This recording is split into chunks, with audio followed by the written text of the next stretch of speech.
señores, dejamos la...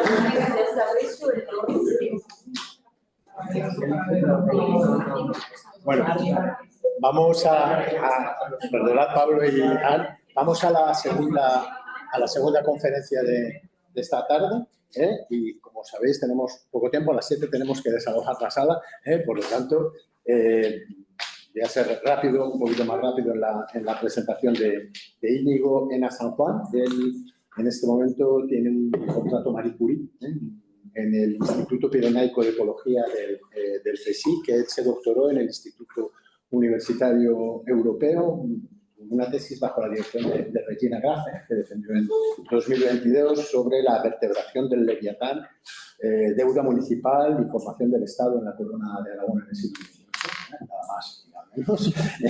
Y luego tuvo una beca Humboldt en la Leibniz University de Hannover, y ahí colaboró con un proyecto de RC Iberland, ¿no? Sobre propiedad del mundo ibérico, por cuestiones un poco de control de comunales, y luego prácticamente, bueno, tiene un montón de artículos y cosas que podéis ver en su currículum, y bueno, bastantes artículos interesantes sobre un montón de cosas. Tiene una gran proyección hacia la parte de la transferencia y de intentar, en cierto modo, hacer un diálogo entre pues, una historia pues, más académica, bueno, nuestra, pero también muy vinculada, por ejemplo, a todo lo que tenga que ver con la ecología política o con el uso de los pastos en la actividad, de formas, digamos, de utilizar más tradicionales, digamos, de cultivo o de reparto de comunales o de gestión de tierras, y cómo eso ha perdurado, cómo eso todavía puede tener algún reflejo pues, en espacios como el Pirineo, que él conoce muy bien, ¿no? Y por lo tanto también muy preocupado sobre,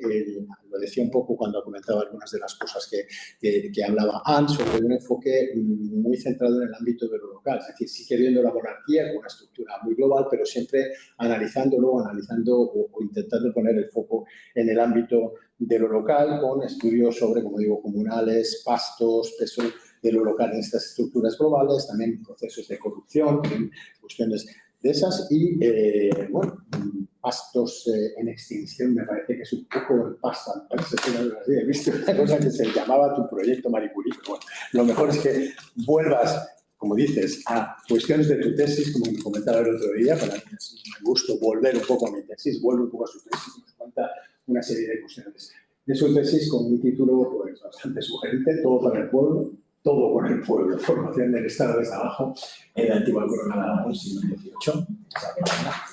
Y a los 35 o 40 minutos quería cortar para que haya espacio para el debate. ¿Vale? Sin ningún problema.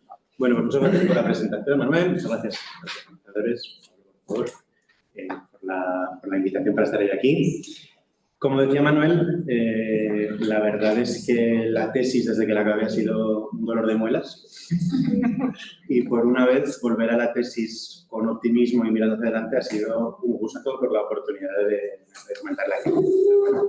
Se toma esta presentación de otra manera. Estos son un poco los contenidos, no me voy a detener de esta presentación. Voy a hacer un recorrido más o menos por lo que es mi tesis, pero he querido traer hoy aquí, bueno, tengo que decir que esta presentación está basada, como decía Manuel, en mi tesis doctoral que desarrollé en Florencia, en el Instituto Universitario Europeo, y que traté de sintetizar parcialmente en ese artículo publicado en Social History. Más concretamente, esta presentación se basa en el capítulo 4 del libro, que tiene un título muy parecido al de esta presentación, ¿no? Como decía, antes de empezar, quería traer aquí algo que no tiene mucho que ver, pero que me va a dar un poco pie para traer esto. Esto es un trozo de un informe, de una evaluación de un artículo, una evaluación anónima. Anónima, exactamente. Yo tampoco sé quién escribió esto y mejor que no lo sepa. La traigo por varias razones. La primera de ellas es, bueno, para reivindicar un poco cómo no se tiene que escribir una evaluación. Porque la gente, todos hemos recibido malos artículos, pero hay una, creo que no demasiado fina línea entre ser crítico y ser un faltón, es lo que fue esta persona que se... Lo traigo también porque el tipo, a pesar de que era muy mal educado, por lo menos sí que logró entender, y con mucho sarcasmo, explicar lo que yo intentaba decir. Entonces lo voy a leer muy rápidamente, pero el tipo veo que por lo menos entendió el argumento. En cuanto a la formulación de congruencias, por expresarlo con el vocablo más lenitivo, se escriben afirmaciones tales como que en mediados del siglo XVIII, a causa de la presión fiscal sobre los municipios, tuvo lugar la formación del Estado contemporáneo español en un contexto de lucha política y nuevamente de reconceptualización de la corrupción. Estamos seguros de que, si este artículo se publica, esa idea es tan revolucionaria como que puede cambiar por completo la historia de España moderna y contemporánea. Seguramente, de no ser porque el disparate es tan mayúsculo, estaríamos contemplando en este texto uno de los trabajos más novedosos e impactantes de la historiografía de las últimas décadas. No me quiero arrogar el hacer un trabajo revolucionario, que no lo es, pero el argumento sí que es ese. Entonces, se puede criticar, pero creo que el sarcasmo se puede dejar para otro tipo de escritos que pueden ser muy interesantes. Bueno, a lo que voy. Las vértebras del Leviatán. El objetivo de mi tesis era comprender cómo pasamos de entidades políticas precontemporáneas a entidades políticas contemporáneas. ¿De acuerdo? Es decir, utilizando un término inglés, cómo pasamos de polity a Estado. Defino las polities como un conjunto de prácticas políticas caracterizadas por el jurisdiccionalismo, había salido por aquí antes, el policentrismo y el pluralismo. Es decir, cada uno se apaña más o menos con sus cosas y como quiere. Y mientras no haga ninguna algarada, todo va bien. Y pasamos, ya en el siglo XIX de manera muy clara, o en el siglo XX si queremos, a una organización política en la que caracterizada por la unificación, por la administración, más de por supuesto la justicia, y por la constitución progresiva de una jerarquía. Es decir, las prácticas pasan de ser muy horizontales a ser cada vez más verticales. Mis dos preguntas de investigación pues, eran ¿cómo sucede eso? ¿Cómo se pasa del uno al otro? ¿Y por qué? ¿No? Entonces, bueno, el Estado se ha definido de mil maneras, actor, marco, de poder, redes. Yo lo hice desde el principio desde la noción de práctica. No voy a pararme aquí en explicar los fundamentos teóricos de cómo lo analicé, pero para mí, política y Estado son repertorios conjuntos de prácticas, ¿de acuerdo? Entonces, estudié las prácticas en torno a la deuda de 6 municipios de la antigua Corona de Aragón. ¿Cómo cambiaron las prácticas en torno a la deuda en esos 6 municipios? Los 6 municipios que seleccioné aparecen aquí en el mapa, marcados en un mapa anacrónico de la Corona de Aragón. Están Huesca, Tarragona, Palma de Mallorca, Ciudadela de Menorca, Cagliari y Palermo, ¿no? Entonces, lo que sostengo, que también es bastante controvertido, vamos a aceptarlo, es que la Corona de Aragón, que ha salido mencionada hace poco, es el epítome, digamos, un ejemplo muy precoz de lo que es una política precontemporánea. Es decir, es un ejemplo de una entidad política plural, jurisdiccional y policéntrica. Policéntrica compuesta, no voy a entrar tampoco en este debate ahora. Esto lo vemos desde la Edad Media, tanto en los municipios como en los reinos. Los cargos, los procedimientos, la manera en que se vertebra poco a poco esa entidad política, responde a lo que caracterizaríamos una política. ¿Es excepcional? No, no lo es. Creo que es, de hecho, un modelo que se puede ver en muchísimas otras entidades políticas. Estamos pensando en las Provincias Unidas, en los Países Bajos, en los Principados alemanes, en los espacios italianos. Es un modelo muy frecuente en toda Europa. La particularidad de la Corona de Aragón es que es muy precoz. Sucede relativamente temprano con respecto a otras entidades políticas. En el plano de la fiscalidad y las finanzas, eso tiene su reflejo en cómo se estructuran, cómo se articulan los aparatos financieros y fiscales. Algunos han hablado de revolución financiera. Se ha aplicado poco a la Corona de Aragón, pero últimamente los medievalistas sí que están reivindicando que en la Corona de Aragón también tuvo lugar una revolución financiera. La adopción del censo censal como instrumento de crédito constituyó una auténtica revolución financiera. Normalmente, incluso los propios medievalistas han tendido a analizar, por un lado, lo que sucede en la península ibérica y tal vez las Islas Baleares, y por otro lado, lo que sucedía en Italia. Yo pienso que no, que todos participan de un mismo modelo, que llamamos el modelo aragonés, ¿no? Tanto es así que, por ejemplo, en el reinado de Felipe II, el mecanismo de los virreyes ya se utiliza antes en América, pero se generaliza para toda la monarquía. Las diputaciones se crean en todos los reinos de la Corona de Aragón, en Sicilia y en Cerdeña, las reales audiencias también. Los mecanismos financieros que utilizan reinos y municipios son comunes a todos los reinos de la Corona de Aragón. Yo creo que podemos hablar de un modelo compartido, tanto en los espacios ibéricos como en los espacios mediterráneos, italianos. Bien, no me detengo en esto porque no es el objeto central de la presentación, pero sí que me interesa subrayar que existe un modelo jurisdiccional policéntrico plural que viene de la Edad Media y que comparten todos estos territorios, no solo los reinos, también los municipios. Ese modelo durante la Edad Moderna experimentó naturalmente cambios. El más importante de los que aquí refiero es el cambio en el perfil de los acreedores de los municipios. Si inicialmente son comerciantes que compran deuda municipal, porque es un negocio bastante lucrativo y bastante seguro, en el siglo XVII encontramos que los que se empiezan a hacer con un montón de deuda municipal son los clérigos, es la Iglesia, las instituciones eclesiásticas.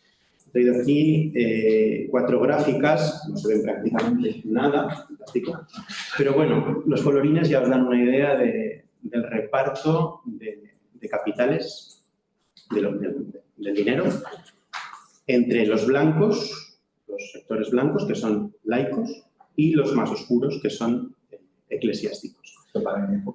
Estos para principios del 18 son distintos cada uno. Este es 1731, si no me equivoco, este es el final, mediados del 18, pero en fin, no cambian mucho los cuadros de acreedores a lo largo del siglo. Esto es Tarragona, esto es Palma de Mallorca, esto es Huesca.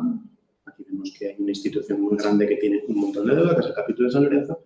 Y la excepción a esta transferencia generalizada de capitales a la Iglesia es Menorca, donde durante todo el siglo XVIII se sigue tomando dinero prestado y donde la mayoría de los acreedores son laicos, seglares, normalmente, de hecho, son regidores jurados de Menorca.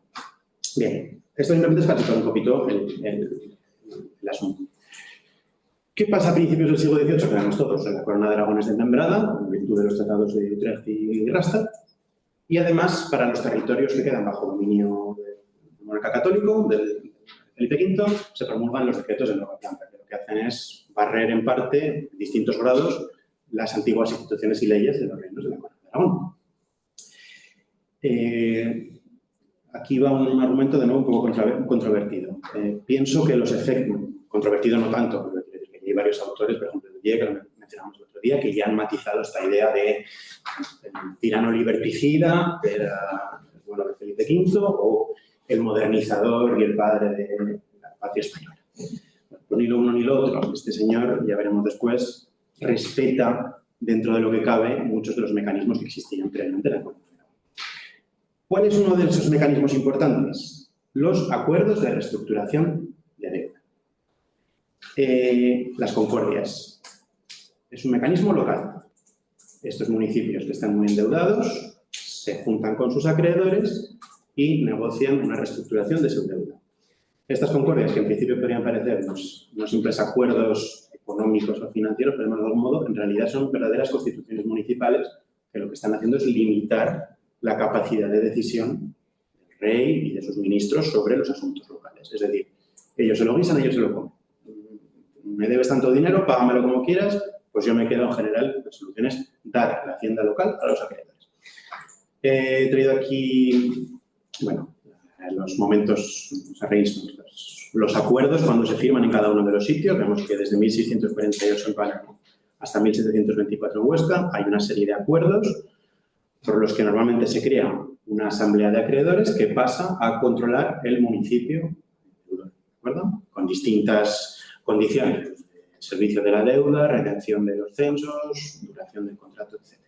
Pero bueno, quedémonos con la idea de que hay una cesión generalizada de las haciendas locales a los acreedores. Estas asambleas de acreedores, en realidad, lo que hacen es apropiarse, ¿no? Como fagocitar a los ayuntamientos. Es decir, la deuda que había sido lo que había provocado el ascenso rapidísimo de la Corona de Aragón en la Edad Media, lo que le había permitido sobrevivir a todos los avatares políticos de la Edad Moderna, es lo que hace que esa entidad política dentro de la monarquía hispánica resista, no sucumba a todos los ataques que recibe del exterior, pero tiene su contraparte negativa, no todo es positivo con la deuda. La deuda hace que el pasado persista, es decir, que los antiguos acuerdos, las antiguas maneras de comportarse políticamente se mantengan, pero provoca eso que Olson, un sociólogo, definió como esclerosis institucional, es decir, ellos están interesados en cobrar. Al final de cada año, al final de cada mes, recibir su pensión, controlar la hacienda municipal y nada más. Evidentemente tiene unas consecuencias económicas en los municipios porque son nefastas. Al final se apropian de las administraciones de los municipios, de los recursos de los municipios y en cierta manera asfixian las economías locales. Lo que hacen es apropiarse, etcétera, ¿no? Y además la deuda provoca el declive de ese modelo político de la corona. Os he traído aquí cuadros que no es que me voy a tener porque no es el objeto principal de esto. Entonces, ¿cuál es la actitud de los monarcas que gobiernan sobre los territorios de la Corona de Aragón ante estas concordias y estas asambleas de acreedores? Pues lo sorprendente es que por lo general respetan lo que se hace a nivel local. Es decir, en ningún caso dice el rey, no, aquí vamos a dejar de pagar esta deuda que no vale para nada porque no vais a tomar préstamo más y además es una competencia con mis impuestos. El rey no se mete. La única excepción que hay es Menorca, donde el monarca británico, la monarca británica en este caso, que es la reina Ana, ordena que los impuestos de la Universidad General de la isla de Menorca quedan abolidos, porque son un obstáculo para mantener la guarnición de tropas británicas que hay en la isla. Como digo, la única excepción, todos los demás, sin excepción, mantienen y protegen los acuerdos locales, incluido el malísimo Felipe V. ¿Por qué no hacerlo? No lo voy a explicar aquí, pero es porque no quieren dañar las economías eclesiásticas. Esto que hablábamos antes de Campomanes, que todos estos curas son unos ladrones y unos vagos, producen ociosidad. En la primera mitad del siglo XVIII hay un temor reverencial a que si tú tocas la deuda de los municipios que la tienen la Iglesia, te cargas el sistema de crédito que sostienen los conventos, los capítulos eclesiásticos y demás instituciones religiosas. Pero esta situación va a cambiar, como digo, a mediados de siglo. Y ahora sí que entramos ya en lo que es el asunto principal. Todo para el pueblo, pero sin el pueblo, es una frase muy conocida. Todo el mundo, es una frase apócrifa que se ha atribuido a 1000 monarcas. No está muy claro de dónde sale esta frase. Pero la verdad es que traslada muy bien ese mensaje de que lo hacemos nosotros por vuestro bien, pero sin vuestra participación. Claro, esto es un poco controvertido. O sea, ha habido un montón de matices en la noción de absolutismo. También se ha cuestionado mucho la idea de despotismo ilustrado. Yo me sitúo personalmente entre con los que sostienen que precisamente la existencia de despotismo ilustrado es lo que desautoriza la existencia del absolutismo. Es decir, que hubo despotas ilustrados que se atrevieron a cuestionar corporaciones, potestades jurisdiccionales y el status quo previo, demuestra que hasta entonces no había habido tal absolutismo. No sé si me estoy explicando muy bien. No muy bien. Sí. El despotismo ilustrado es la demostración de que no hubo absolutismo. Puesto en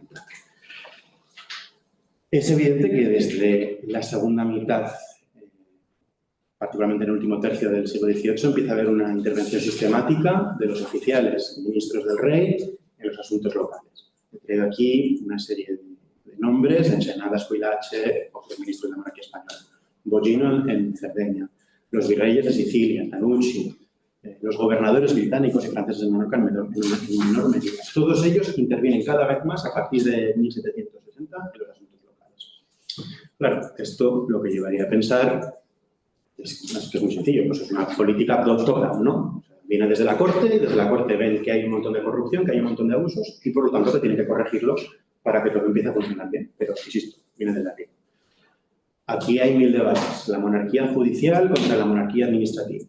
¿En qué medida estas reformas son ilustradas? Es un proceso de racionalización, de centralización. Son exitosas, fracasan las reformas. A mí estos debates me parecen un poco estériles. hasta qué punto nos llevan a algo significativo o realmente no explican nada de las reformas. Y presentan siempre, y eso tienen casi todos en común, los actores locales como gente pasiva, gente que está allí, que recibe unas reformas y que como mucho o no se las cree o resiste a esas reformas. En todo caso, nunca tienen un papel determinante ni activo en el desarrollo de esas reformas, solamente para resistir. Frente a esto, y allí tiene unas décadas de trayectoria, el State Building from Below, o la construcción del Estado desde abajo. Un enfoque que desde luego no está exento de problemas. Construcción, no sé si es un término muy adecuado, porque construcción creo que implica tener un plan. Y los planes, como bien sabemos, pues tuercen a la primera de cambio. Es decir, quizás fuera más adecuado hablar de formación como un proceso más orgánico menos planificado, ¿no? Estamos hablando de un Estado. Desde luego, la gente del siglo XVIII en su horizonte no tenía un Estado. Tenía otras formas políticas, otras formas diferentes de articular la vida en común, pero un Estado es muy poco probable que tenga en mente. Y desde abajo, bueno, pues claro, sí, desde abajo, también es desde el medio, es desde arriba, es una convergencia de agencias de personas en distintos ámbitos que por circunstancias confluyen y dan como resultado pues, la transformación de la manera en que se organiza la vida política, ¿no? Entonces, lo que sostengo yo, y ahora sí que ya entramos en el argumento central, es que a mediados del siglo XVIII hay un par de guerras mundiales. Normalmente se ha dado mucha importancia a la Guerra de los 7 años. De hecho, creo que fuiste tú el que me pasó un libro, Father of the Modern Age, el padre de la modernidad. Yo pienso que la Guerra de los 7 años, siendo muy importante como es menos importante que la guerra previa, ¿no? O sea, que no podemos entender la Segunda Guerra Mundial sin la Primera Guerra Mundial. Pues esto sería más o menos llevado al siglo XVIII, lo que quiere decir. La Guerra del Asiento, también llamada Guerra de Sucesión Austriaca o Guerra de la Oreja de Jenkins, es un momento crucial en las entidades políticas que estudian. ¿Por qué? Porque para hacer frente a los desafíos globales que plantea una guerra global, como es esta guerra, hay que movilizar una cantidad exagerada de recursos, muy superior hasta lo que hasta entonces se había requerido. He traído ejemplos de las 3 principales políticas. En Cerdeña, en 1745, se decreta un donativo extraordinario de 40.000 escudos al año. Para que nos hagamos una idea, el ordinario era de 60.000. O sea, prácticamente están doblando la presión fiscal. Hay sucesivos donativos extraordinarios en los parlamentos de Sicilia en todos los años que aparecen ahí. Y en el caso de España es una figura fiscal creo que muy poco conocida, es el valimiento de arbitrios, que creo que se aplica por primera vez, si no me equivoco, en la Guerra de Sucesión, pero ahora se va a aplicar a una escala brutal. Tanto es así que el rey decreta en 1741 que se va a quedar con la mitad de los arbitrios de cada municipio. Es decir, que en muchos municipios se les lleva más de la mitad de sus rentas habituales. Esto, como cualquiera puede imaginar, desata un auténtico caos a nivel local. Y lo vamos a ver en cada uno de los 6 casos. Voy a intentar ir rápido para no aburrir. En Tarragona, en 1742, es decir, un año después de que se decrete el valimiento de arbitrios, se suspende el pago de la deuda. El problema se agrava cuando una parte de la población se niega a pagar impuestos y, además, el Senado manda a uno de sus ministros para que revise los títulos por los que se recaudan esos impuestos. La deuda no se paga, los impuestos tampoco se pagan, el caos es generalizado. Hay un cruce de memoriales entre acreedores, gremios y regidores y, curiosamente, hay una alianza entre acreedores y gremios que se enfrentan a los regidores y piden que se les transfiera a ellos el control de la hacienda municipal, cosa que finalmente logran en 1759. Se crea una junta en la que está el ayuntamiento, los gremios y los acreedores. Intentan negociar una concordia, uno de los acuerdos de reestructuración de deuda, y fracasan, porque los acreedores no se creen que pueda pagar el municipio. Por tanto, vemos nacimiento de una nueva institución y colapso de un mecanismo que hasta entonces había funcionado muy bien, que es la concordia. Caso de Huesca. La concordia que tenían se extingue, hay un juicio, hay propuestas para cómo se tiene que organizar el municipio, De nuevo se intenta firmar una concordia y, qué sorpresa, también fracasan en la firma de ese mecanismo antiguo. Las propuestas llegan a Madrid, hay un libelo de los acreedores que habla fatal de los regidores y, de nuevo, encontramos la constitución de una junta propuesta por los propios acreedores locales para gestionar la hacienda municipal. Es un caso que tiene un paralelo muy claro con Tarragona, nueva institución propuesta desde abajo y fracaso por el colapso de los mecanismos que anteriormente se hicieron. Palma de Mallorca. Bueno, los acreedores piden que se les reembolse lo que están perdiendo con el valimiento de arbitrios, lo consiguen, y entonces llega un regidor que se llama Antic de Llorac, que empieza a echar cuentas y dice que eso es un timo de cuidado, o sea, que les están pagando de más con un impuesto extraordinario, que con el dinero que había bastaba de sobra para pagar a los acreedores y aún sobraba.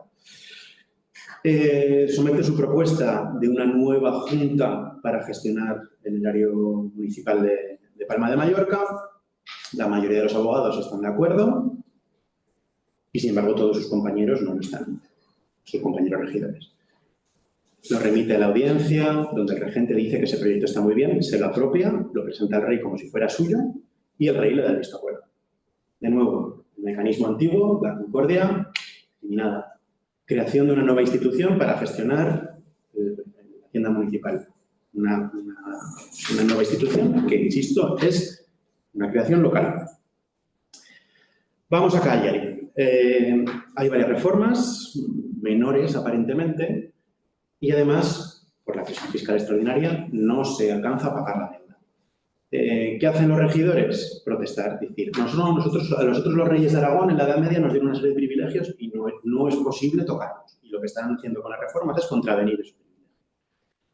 La audiencia, que no son tontos, en vez de decir que se gobierne todo desde Turín, que es la capital de la monarquía de Saboya, dice no, mejor desde la propia isla porque tenemos conocimiento de primera mano de cómo se gobierna. Es decir, están aprovechando su condición de actores oficiales reales para adquirir poder local, porque al final lo que están intentando es controlar la hacienda municipal de Cagliari. Se hace un reglamento, que después pasaré brevemente por encima por el tema de los reglamentos, ¿no? Pero es algo muy, muy habitual en este momento. Mismos problemas en Palermo, poca sorpresa. Llevaban durante varias décadas pleiteando unos pocos acreedores con la asamblea, la Diputazione di Nuove Capelle, que es la asamblea de acreedores. Llegan a un acuerdo, pero entonces el resto de los acreedores dicen, ¿y nosotros por qué no? O sea, a ellos les vais a pagar bien y a nosotros no. Tienen que hacer un nuevo acuerdo y de ese acuerdo con los demás acreedores llegarán las reformas de 1767, 73, 78 y 90. Es decir, que fruto de los acuerdos entre los acreedores y la asamblea de acreedores se producen esas reformas en esos años. Y ya finalmente, el último caso, la confirmación de los privilegios de Menorca.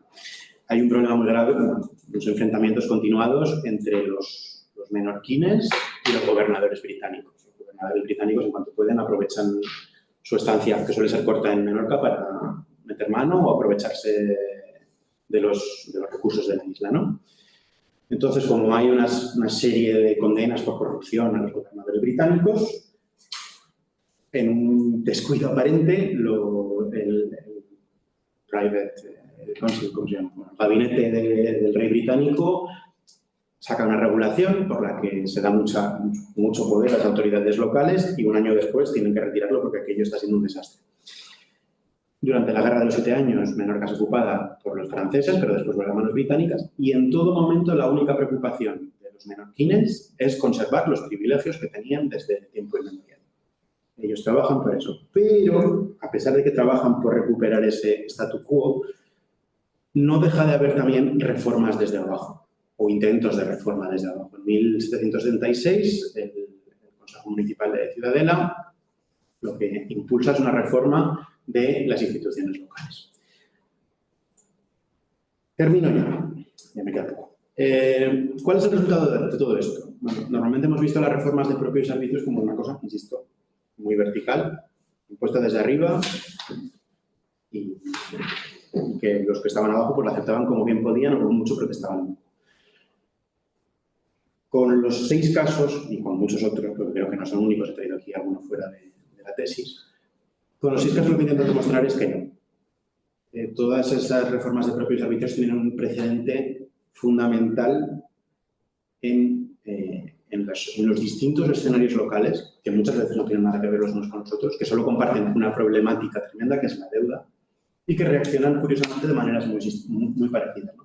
Los antiguos mecanismos que habían regulado hasta entonces la vida política no funcionan, las concordias no sirven para nada, y son los propios actores locales los que tienen que diseñar un nuevo régimen político, económico, un nuevo régimen de gobierno de los recursos locales. He traído aquí una cronología muy breve de cuando se constituyen juntas de propios y arbitrios, es decir, las juntas que manejan las haciendas locales. La de Huesca se mantiene la que se crea en 1754. En Tarragona se creará en 1762, pero en realidad es bastante parecida a la que los propios actores locales habían sugerido en 1759. Otro tanto sucede en Jaca, una ciudad aragonesa.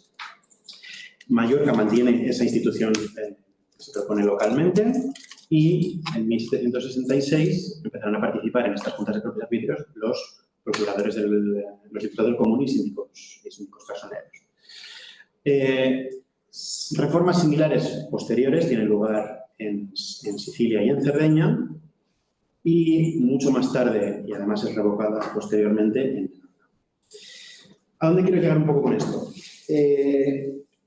Por un lado, cuestionar la nueva planta. Esto de que la nueva planta es un borrón y cuenta nueva, no, para nada. Pero, por otra parte, reconocer su importancia andado el tiempo, discurrido el siglo XVIII, ¿no?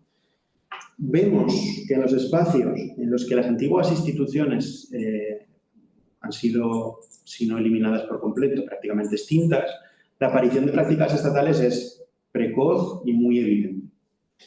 En espacios como, por ejemplo, Cerdeña, donde esas antiguas instituciones se borran a mediados de siglo, es el ministro Bollino el que intenta marcar un antes y después con el pasado aragonés, vemos que en esos espacios donde han sido socavadas hay una aparición de prácticas estatales relativamente temprana y clara. Y, sin embargo, en los espacios donde las instituciones antiguas se han mantenido, pese a que sí que hay un empuje desde abajo para reformar, no es suficiente para transformar y para hacer que las prácticas estatales, para que el Estado se vaya desplegando. Es el caso de Menorca, que es tardía y dificultosa, pero el caso de Sicilia es clamoroso. En Sicilia, cada vez que intentan impulsar una reforma, se dan de bruces con los varones, con la nobleza siciliana, que está trincherada en el Parlamento y en la Diputación, y que impiden que cualquier reforma fiscal de los municipios salga adelante o sea efectiva. Bien, termino yo. ¿Qué son esas prácticas de Estado a las que me refiero? Una práctica podría ser cuentas, una contabilidad. Evidentemente existe la contabilidad antes de 1750, es obvio. Pero a partir de 1750, esa práctica, que es una práctica muy horizontal, que es una práctica esencialmente local, que se desarrolla en el marco de los municipios, empieza a desarrollarse en un plano vertical. Es decir, tú llevas tus cuentas, pero tienes que remitir tus cuentas a Zaragoza, por decir algo. Y de Zaragoza irán a Madrid. Y en Madrid la revisarán. Y si detectan un fallo, o lo detectan en Zaragoza, volverán y tendrás que subsanar ese error. Todo eso es una novedad política de primer orden, que puede parecer una nimiedad, decir, no, en realidad es el germen del Estado contemporáneo. Es reconocer una legitimidad hasta entonces desconocida porque sencillamente no existía, ¿no? Otra novedad muy importante que no me resisto a comentar es que por primera vez en siglos se empieza a amortizar deuda de manera sistemática. Hasta entonces no había manera de redimir los censos que estaban cargados sobre los salarios municipales porque los propios acreedores no querían que se redimieran esos censos y, sin embargo, ahora, con muchos tropiezos y muchas irregularidades, pero de una manera más o menos sistemática, se empieza a amortizar esa deuda. Claro, esto lo hemos visto muchas veces desde la ventaja de la posteridad, digamos, ¿no? Desde saber cuál es el resultado de estas reformas. E incluso lo hemos juzgado desde la visión de quienes ya vieron cómo se habían puesto en marcha estos cambios, ¿no? Este es un testimonio de creo que es un contador general de propios servicios, que dice, este es el estado en que generalmente fue la cuestión. Me tengo muy interesante. Estado que ha producido la confusión del ramo, su falta de cuenta y razón, y en su lugar la multitud de expedientes capaces de ocupar de continuo centenas de hombres en trabajos infructuosos. Claro, ellos ya entrado el siglo XIX tenían la visión de que esto había sido una pérdida de tiempo porque no había más que fraude, ocultación y que todas las reformas habían sido una chapuza. Yo pienso que no. Pienso que realmente la innovación política de la que hablaba ahora, esa idea de crear una legitimidad que acepta que tú tengas que mandarlas, que tener que rendir cuentas a un espacio extralocal, es una innovación política de primer orden que va a definir todo lo que viene después. Porque al final no podemos entender el mundo contemporáneo sin el Estado, ¿no? Entonces, concluyo. En realidad, al final de la tesis, un poco de reflexión, yo creo que estamos ante una paradoja, ¿no? Un mundo policéntrico, jurisdiccional y plural que se destruye a sí mismo de manera endógena. Es decir, son los propios actores que participan de ese mundo, de esa política, los que ven que ya no funciona, por supuesto con influencias externas, no es un mundo cerrado, pero de manera endógena van generando poco a poco esas estructuras estatales que son, en teoría, lo quiero plantear en oposición a la política, pero son netamente diferentes a lo que existía previamente, ¿no? Esta formación del Estado, o sea, esta visión de la formación del Estado también desde abajo, creo que habilita un diálogo con otras historiografías, citando, por ejemplo, en Epstein, que tenía una idea muy clara de la importancia del Estado para la constitución de mercados, pero claro, él siempre veía que tenía que estar desde abajo. Pues no, y también creo que permite dialogar con la sociología histórica, cosa que a veces, lo digo por mí, no hacemos suficientemente. Aquí he traído un cuadro que es de Erdmann, que siempre me ha llamado mucha atención.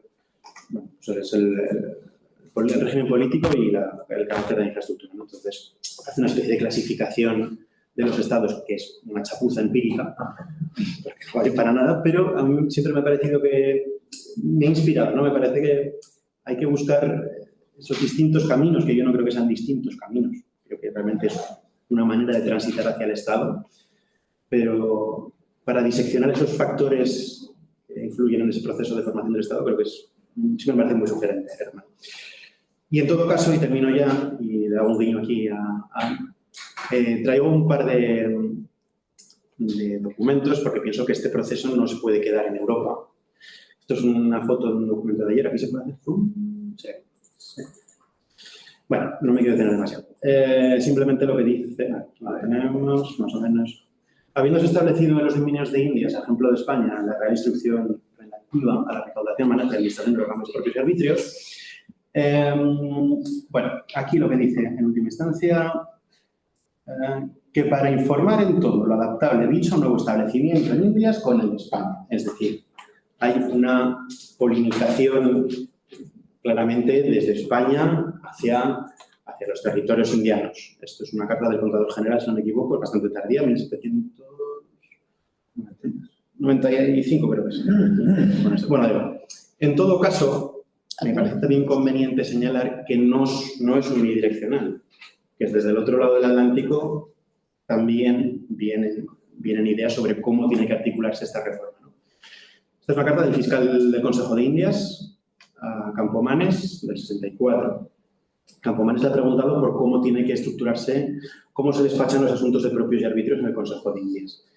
Y lo que le responde el fiscal es que se ha informado, bla, bla, bla. Y dice, esta contaduría, la del Consejo de Indias, es general para todos los negocios de Indias, que puede hacer ejemplar para la particular de propios servicios. Después explica, no se ponen acuerdos en esta contaduría y van por las secretarías o escribanías de cámaras según la calidad de los negocios. Es decir, no entenderlo como un proceso de difusión europea de las colonias, sino un diálogo constante, no solo, creo, entre las altas esferas de la administración, sino también en el quehacer cotidiano de mucha gente que pasa tiempo, entiendo, en la península y después va. Y yo creo que más o menos me he ceñido el tiempo. Y esto es cierto.